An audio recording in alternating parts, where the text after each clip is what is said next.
अब हामी जति पनि यता अलिकति बुद्ध धर्ममा अलिकति गहिरोमा अभ्यास गर्नेहरूले यो जुन चाहिँ चित्तको स्वभाव तथागत गर्ग पनि भनिन्छ, बुद्ध धातु पनि भन्छ, त्यसको विषयमा अलिकति म कुरा राख्छु ताकि यो आज हामी यता सँगै भेला भइरहेछ होइन। अब कहिले कहिले यो आफ्नो आफ्नो कर्म हुन्छ, एउटा कर्मले गर्दाखेरि हामी आज यता भेट्यौँ, अब भोलि पर्सि फेरि भेट्छ कि भेट्दैन होइन, यो जुनीमा भेट्छ कि भेट्दैन भन्ने पनि हामीलाई केही पनि ग्यारेन्टी छैन। अब कसै आज बेलुकै जान्छ कि होइन, भोलि जान्छ कि अनित्य। अब त्यसले गर्दाखेरि यो अघि अब म आफू यता काजी महामुद्राको साधक होइन भएको कारणले गर्दाखेरि होइन, अब म जोगक्षेम पनि यो के भन्छ अभ्यास गर्छु। अब यो जोगक्षेममा महामुद्रामा हामीले यो चित्तको स्वभावलाई परिचय गर्ने सेम के मोट्रेपा भनेर चित्तको स्वभाव हामी सबैभित्र छ। यो मेरो भित्र हुने अरू बुद्धको चित्तको स्वभाव, गुरु रिम्पोछेको चित्तको स्वभाव र तपाईँ हाम्रो चित्तको स्वभाव फरक हुँदैन, सबैको एउटै चित्तको स्वभाव भन्दाखेरि यो चित्तको जुन चाहिँ गुण जुन चाहिँ छ। अब यही अझै अघि जुन चाहिँ अब यता हाम्रो फाउन्डेसनको नामै यो प्रज्ञा र करुणा भएको कारणले गर्दाखेरि यो विषयमा अलिकति यो जुन चाहिँ अघि पनि उहाँले भन्नुभएको जस्तै किन प्रज्ञा र करुणा सँगै छ होइन। तपाईँ हाम्रो चित्तको स्वभावको गुण भनेको नै यो करुणा र प्रज्ञाको योग होइन, जुन चाहिँ हामीले के भन्छ भन्दाखेरि जुन चाहिँ थप सेरप पियर मेपा भनेर होइन। अब थप भनेको उपाय, यसलाई करुणा भन्छ, अनि सेरप भनेको चाहिँ प्रज्ञा होइन। अब यो जुन चाहिँ हाम्रो भित्र जुन चाहिँ चित्तको स्वभाव जुन चाहिँ छ, यो चित्तको स्वभाव बुद्ध हो भन्छ। अब यो महायानमा चाहिँ के भन्छ भन्दाखेरि तपाईँ हाम्रो भित्र चाहिँ बुद्ध हुने बिरुवा छ भन्छ होइन। तर यता जोगक्षेममा महामुद्रामा होइन, महासन्धि महामुद्रामा चाहिँ बुद्ध हुने बिरुवा होइन कि तपाईँ नै बुद्ध हो भनेर, तपाईँ नै पूर्ण रूपमा बुद्ध हो भनेर। अब यो कुरालाई अलिकति हामी 2-3 मिनटमा मैले बुझाउने कोसिस गर्छु। एउटा सानो पछाडि सुनिरहेछ स्पिकर एको आइरहेछ कि राम्रै सुनिरहेछ? हुन्छ हुन्छ। अब तपाईँ म जस्तो कि तपाईँ हाम्रो चित्त अघि मैले भने जस्तै चित्तको स्वभाव जुन चाहिँ वास्तविक तपाईँ हुनुहुन्छ यो आजसम्म हामीले चिनेको छैन। हामी यता जतिजना बसिरहेछ हामीलाई लागिरहेछ यो शरीरै म हुँ होइन। यो 50-60 कसैको 80-90 किलो पुग्यो होला आजसम्म होइन, दाल भात खाएर होइन, मासु खाएर यो 50-60 जुन चाहिँ किलोको मासु हड्डीले बनाएको जुन शरीर छ त्यसलाई नै म हुँ भनेर तपाईँ हामीलाई लागिरहेछ। जतिजना बसिरहेछ मलाई पनि त्यस्तो लागिरहला, अनि अरू कसैले यस्तो लाग्दै होला कि होइन, जुन चाहिँले अहिले यता तपाईँको नाम छ, अनि कसैले म केटा हुँ म केटी हुँ जुन चाहिँ जेन्डर होइन, कसैले यता आफ्नो आफ्नो अब जुन चाहिँ करियर हुन्छ होइन, आफ्नो जुन चाहिँ काम होइन, म यो के भन्छ जुन चाहिँ प्रोफेसर हुँ होइन, म अब वेटर हुँ, म तामाङ हुँ, सर्व हुँ, जे छ आफ्नो जात आफ्नो एथिकहरू छ। अब वास्तविकमा यो तपाईँको नाम शरीर तपाईँको होइन आफ्नो आफ्नो जति पनि छ यो सबै तपाईँ होइन, हामी होइन, वास्तविक तपाईँ होइन। हामीले यसलाई बुद्ध धर्ममा जुन चाहिँ अहिले हामीले के भन्छ यसलाई परमार्थ सत्य र समृद्धि सत्य भनेर यो दुईटालाई यो जुटाएको छ। यो कुरालाई अलिकति बुझ्ने कोसिस जुन चाहिँ यही आज जुन चाहिँ प्रज्ञा करुणा भन्ने त्यही कुरा हो। यो प्रज्ञा भनेको चाहिँ परमार्थ सत्य जुन चाहिँ वास्तवमा तपाईँ हामी हुनुहुन्छ होइन। अब अर्को सत्य भनेको चाहिँ अघि मैले भने समृद्धि सत्य भनेको चाहिँ यो जुन चाहिँ अघि करुणा। अब समृद्धि सत्यभित्र चाहिँ हामीले अभ्यास गर्नुपर्ने चाहिँ करुणा होइन। त्यो जुन चाहिँ परमार्थ सत्यभित्र हामीले अभ्यास गर्नुपर्ने भनेको चाहिँ प्रज्ञा होइन। अब तपाईँ हामी आज जतिजना यता बस्नु भइरहेछ होइन, अब वास्तवमा तपाईँ बुद्ध हो भन्दाखेरि धेरैले यसलाई स्वीकार गर्नु गाह्रो हुन्छ अहिले यो क्षणमा। किन भन्दाखेरि तपाईँलाई लागिरहेछ म कसरी बुद्ध हुन सक्छु होइन, म कसैले त अब होइन एक दिन पनि बुद्ध दर्शन नसुनेको पनि हुनसक्छ।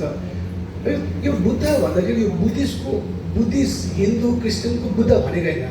यो भने यो अहिले हामीले बुद्ध धातु भने चाहिँ परमार्थ सत्य। तपाईँको चित्तको स्वभाव चाहिँ शुद्ध छ। आजसम्म तपाईँको चित्तको स्वभावले पाप भन्ने एक थोपा पाप पनि गरेको छैन। अब तर हामी जतिजना बसिरहेछ हामीलाई लागिरहेछ हामीले त धेरै जुदीमा पाप गरेको छ, यो जुदीमा पनि धेरै पाप गर्यो, म त मरिसकेर नर्कमा जान्छ भन्छ नि होइन। यो वास्तविकमा तपाईँ होइन। अब यो कुरा अलिक गम्भीर कुरा हो होइन। यसलाई फेरि राम्रो प्रकारले बुझाउन सकेन भने फेरि गलत बुझ्यो भने झन् अलिक गाह्रो हुन्छ हामी सबैलाई होइन। त्यसले गर्दा म एउटा सानो उदाहरण राख्छु। अनि यो जस्तो बागमती खोलाको हामी यो एउटा उदाहरण राखौँ। मानौँ तपाईँ हामी जतिजना यता आज बसिरहेछ हामी सबै मानौँ बागमतीको खोलाको पानी हाल्छ। बुझ्नु भइरहेछ सबैले? अब तपाईँ हामीलाई थाहा छ यो बागमती पानीको खोला कति फोहोर छ होइन र? होइन यस्तो हेर्दाखेरि कालो सेतो निलो होइन हरियो पहेँलो नजिकतिर जाँदाखेरि कति गनाउँछ होइन र? अब तपाईँ हामी सबै बागमती खोलाको पानीहरूले अब होइन जस्तो कि अब एकजना जस्तो मैले अघि भनेको छु महामुद्रको होइन महासन्धिको ठुलो सिद्धि होइन गुरु आएर चाहिँ हामीलाई भनिहाल्यो तपाईँ हामी सबै शुद्ध पानी हो भनेर। बुझ्नु भइरहेछ सबैले? यो उदाहरणलाई बुझ्ने हामी कोसिस गर्नु है। अब हामीले यो स्वीकार गर्न सक्दैन। वी कान्ट एक्सेप्ट दिस हुन्छ नि। अब कसरी म सफा हुन सक्छु होइन? उहाँले भनिरहेछ हामी यो बागमतीको खोलाको पानी होइन फोहोर होइन शुद्ध छ। मिनरल वाटर भन्दा पनि के छ? शुद्ध छ, प्योर। अब तपाईँ हामीले यो कुरालाई स्वीकार गर्न सक्छ नि? यो कुरा झुटो जस्तो लाग्छ, यो त झुटो जस्तो लाग्छ नि होइन? कसरी हामी शुद्ध हुन सक्छ? हामी त धेरै फोहोर हो, हामी त होइन पुरै गनाइरहेको छु होइन। सबै यता टुरिस्टहरू होस् काठमाडौँमा बस्ने होइन मान्छेले पनि मलाई हामी त होइन नजिक आउँदा के गर्छ? बागमतीको खोलाको नजिक जाँदा ट्याक्सीले के गर्छ? ट्याक्सीको यो हुन्छ नि खिड्की के गर्छ? बन्द गर्छ नि, ताकि यो के हो गन्दाहरू भित्र नआओस् भनेर होइन र? अब एउटा कुरा तपाईँ हामीले बुझौँ। अब हामीले यो कुरालाई स्वीकार गर्न सक्दैन कि बागमती पानी होइन शुद्ध हो, मिनरल वाटर भन्दा पनि शुद्ध हो भने यो हामीले स्वीकार गर्न सक्छौँ। तर वास्तविकमा बागमतीको खोलाको पानी आजसम्म फोहोर भएकै थिएन। राम्रो सुनिदिनु है। यो कुरालाई बुझ्यो भने आज चित्तको स्वभाव के हो भनेर यो पनि बुझिन्छ र तपाईँ स्वयंले अहिले यही क्षणमा बुद्ध हो भन्ने कुरा पनि प्रष्ट हुन्छ। अब मानौँ यो जुन बागमतीको खोलाको पानी तपाईँ हामी अहिले सबै कालो हरियो पहेँलो गनाइरहेको छ। अब तपाईँ हामी बागमती खोलाको पानीले लागिरहेछ हामीलाई एउटा ठुलो भ्रम छ कि हामी नै के हो? फोहोर हो। बुझ्नु? हामी नै फोहोर हो, गन्दा हो, सबैले हामीलाई मन पर्दैन, म त धेरै फोहोर बुझ्नु भएन, कालो गनाउने होइन। तर वास्तविकमा यो पानीलाई बागमतीको खोलाको पानीलाई जब योलाई तपाईँ हामी सबै खोलाको पानी भयो। अब त्यसलाई हामीले होइन यो माइक्रोस्कोप हुन्छ नि आजभोलि होइन यो माइक्रोस्कोपभित्र राखेर यो पानीको जुन चाहिँ सेल हुन्छ नि होइन मोलिकुल भन्छ यो बागमती खोलाको पानीलाई माइक्रोस्कोपभित्र हेरेर होइन हालेर हेर्दाखेरि चाहिँ वास्तविक सत्य के हो भन्दाखेरि पानीको तत्त्व जुन चाहिँ छ H2O भन्छ नि हामीले। H2O यो चाहे यो मिनरल वाटर होस् H2O नै हो होइन। चाहे यो बागमतीको खोलाको हेर्दाखेरि जति फोहोर कालो निलो पहेँलो होइन गनाएको होस् तर वास्तविकमा पानीको तत्त्व H2O नै हो। बुझ्नु भएन सबैले? अब भन्दाखेरि तपाईँ हामी वास्तविकमा बागमतीको खोलाको पानी आजसम्म के भएको छैन रहेछ? फोहोर भएकै छैन।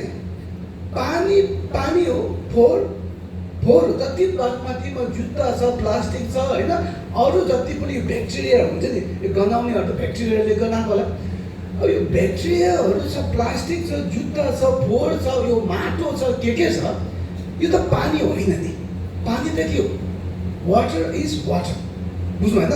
पानीको जुन चाहिँ अहिले के भन्छ तत्त्वमा अलिकति एक थोपा फोहोर पनि गएको छैन। यो कुराले के बुझ्यो भन्दाखेरि तपाईँ हामी आज जस्तो यता बसिरहेछ हामी आफूलाई पापी मानिरहेको छौँ। बुझ्नु भएन? म संसारमा छु, म पापी हो, मैले धेरै पाप गरेँ, मेरो भित्र रिस छ, राग छ, पञ्च यो के भन्छ विषहरूले भरिरहेछ होइन। यो यता जोक्षिममा होइन महासन्धिमा महामुद्रको गुरुहरूले यो तपाईँको शरीर तपाईँ होइन, बुझ्नु भएर सबैले राम्रो सुनिदिनु होला, तपाईँको शरीर तपाईँ होइन, बुझ्नु भएन? तपाईँको भित्र भएको यो चित्त भन्छ नि, मन भन्छ, यो पनि तपाईँ होइन।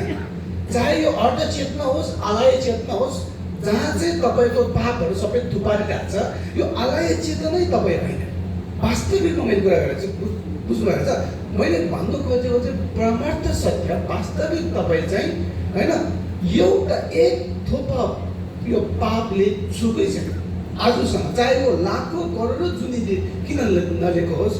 अब तपाईँ हामीले बुझ्नुपर्ने के हो भन्दाखेरि तपाईँ होइन यो के भन्छ को चित्तको स्वभाव शुद्ध छ, आजसम्म फोहोर भएको छैन। त्यसलाई नै हामीले के बुझ्नु पर्यो? प्रज्ञाहरू जुन चाहिँ अहिले प्रज्ञा, यो जुन चाहिँ अहिले प्रज्ञा र करुणा फाउन्डेसन भनेर छ, यो प्रज्ञा भनेको चाहिँ वास्तवमा तपाईँ हामी सबै बुद्ध हो। भविष्यमा बुद्ध बन्ने होइन, अहिले यही क्षणमा तपाईँको जुन परमार्थ सत्य तथागत गर्भ चित्तको स्वभाव जुन छ यो पूर्ण रूपमा बुद्ध, बुझ्नु भएका छैन? अब यता कुरा कहाँ आउँछ भने जस्तो मानौँ बागमती खोलाको पानी फोहोर होइन, बुझ्नु भएन? मिनरल भन्दा पनि के हो? सफा। अब यसलाई यस्तै भनेर हामीले छोडिदिने हो, यो बागमतीको खोलालाई हो यति हो, यो त पानी सफा हो भनेर, वास्तवमा पानी त सफा हो रहेछ। तपाईँ बुझे होइन? हामी सबै यो फोहोर त फोहोर हो, पानी पानी हो। यो पानीभित्र फोहोर एक थोपा पनि जानु सक्छ।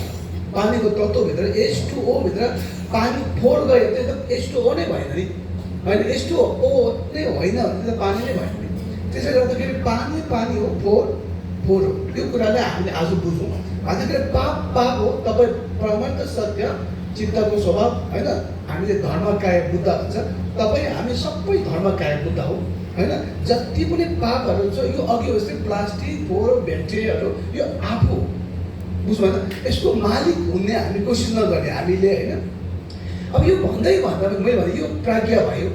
अब करुणा के हो म तपाईँहरूले बुझाउन कोसिस गर्छु। करुणा के हो भन्दाखेरि अब जस्तो तपाईँ हामी बागमती खोलाको पानी भयो, अब हामीलाई यो के भन्छ यो कुरा बुझ्यो कि हामी फोहोरै होइन, हामी आजसम्म के हो होइन पानी एक थोपा पनि फोहोर भएको छैन, हामी शुद्ध गर्छ सफा गर्छ, पानी त फोहोर भएको छैन, फोहोर त फोहोरै गर्छ भनेर आज बुझ्यौँ।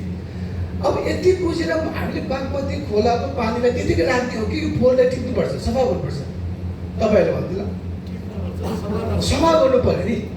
अब यो सफा गरेर पानी झन् सफा हुन्छ। तपाईँ हामीले बागमती खोलाको होइन फोहोरहरू टिपेर फोहोर नफेलेर यो पानी, अब पानीको H2O जुन छ यो फोहोर टिपेर पानी झन् सफा हुन्छ कि पानी H2O रहन्छ? बुझ्नु भयो त? तपाईँले सफा नगरेर H2O होइन H2O हुने पनि होइन होइन, यो 2 लाई निकालेर H2 मात्र हुने पनि होइन, फोहोरलाई सफा नगरेर। अब फोहोरलाई पुरा सफा गरेर H2O चाहिँ पुरै हुँदैन, H2O हुने पनि होइन भन्दाखेरि यो पानीको दृष्टिकोणबाट यो फोहोर हुनु नहुनुलाई के पनि फरक हुँदैन।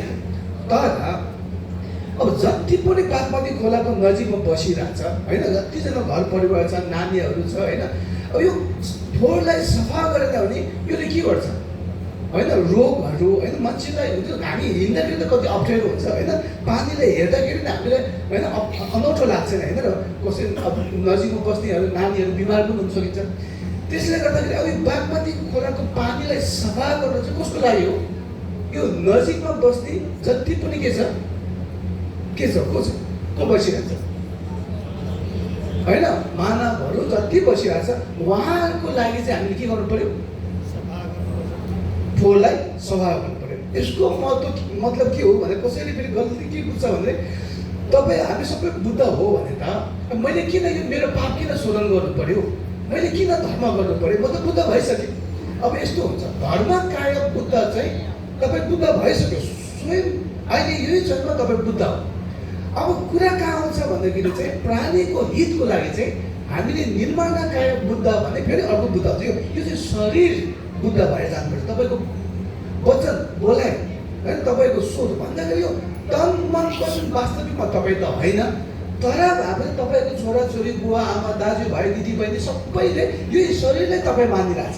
तपाईँको धर्म कायको त उहाँले दर्शन गर्न सक्दैन, बुझ्नु भएन। अब प्राणीको हितको लागि चाहिँ हामीले के गर्नु पर्यो, यो शरीरमा होइन तन मन वचनमा भएको पापहरूलाई के गर्नु पर्यो, शोधन गर्नु पर्यो। त्यसको लागि पाप शोधन गर्नु पर्यो, पुण्य सञ्चय गर्नु पर्यो होइन।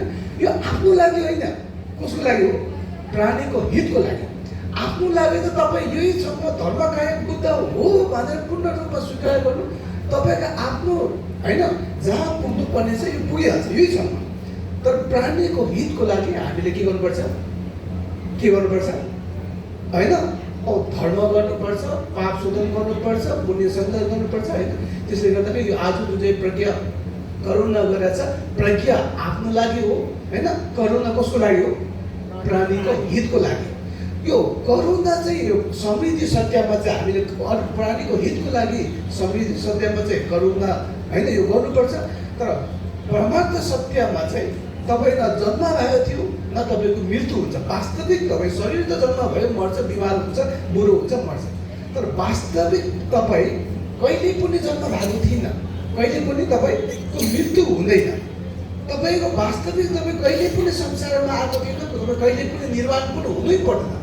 यो कुरालाई आज तपाईँले बुझ्नु सक्यो भने होइन, हामीले यता आज जुन चाहिँ प्रज्ञा करुणाले फाउन्डेसनले जति काम गर्नु भइरहेछ होइन, अब यो सबै अरूको के हो, सेवाको लागि। अरूको हामी त कति दिन बस्छ, कति वर्ष बस्छ, धेरैमा 10, 20, 30 वर्ष, त्यसपछि त हामी त यो शरीर छोडेर जान्छ होइन। अब आउने पुस्ताहरूको लागि उहाँहरूले जुन चाहिँ प्रज्ञा करुणा फाउन्डेसनले जति गर्नु भइरहेछ, मैले भने आफू बुद्ध हो भनेर यसलाई चिनेर चाहिँ हामीले के गर्नु पऱ्यो, समृद्धि सत्यमा चाहिँ करुणा गर्नु पऱ्यो। अब यो नचिनेर होइन अनि यो करुणा मात्रै गऱ्यो भने चाहिँ अनि दुःख हुन्छ है। मैले यति धेरै दान दिएँ, मैले यति काम गरेँ, कसले पनि मलाई त होइन के भन्छ यो शाबास भनेर होइन मन दुख्छ। वास्तवमा तपाईँ त बुद्ध हो भनेर यसलाई हामीले आज स्वीकार गर्नुपर्छ। तपाईँको त्यो बागमतीको खोला मिनरल वाटर भन्दा पनि के छ भने सफा छ, तपाईँको चित्त पनि यो के भन्छ बुद्धको चित्त जस्तै के छ, शुद्ध छ भनेर आज म भन्न चाहन्छु। त्यही भन्दै सबैलाई धन्यवाद होइन, समयदेखि प्रज्ञा करुणा फाउन्डेसनलाई पनि धेरै धेरै बधाई होइन। थ्याङ्क यू फर अब यता